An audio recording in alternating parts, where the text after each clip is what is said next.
Hi, hello, welcome. This is Praveen. Yesterday we saw how to install the LM Studio. Today I'm going to show you how to load the model and interact with it. First, what I'm going to do is I'm going to select a model which I already downloaded, that is DeepSeek R1. So once I select that model, it's asked me about context length, GPU offload, and CPU thread pool size.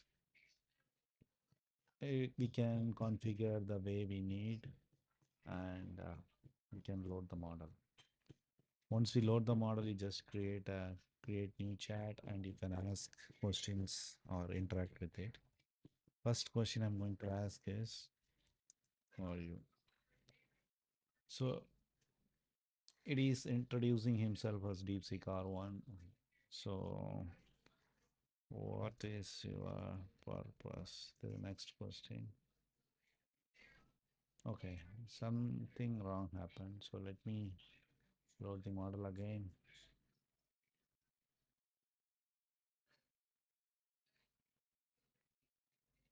Okay, it's loaded right now. Now I send another message.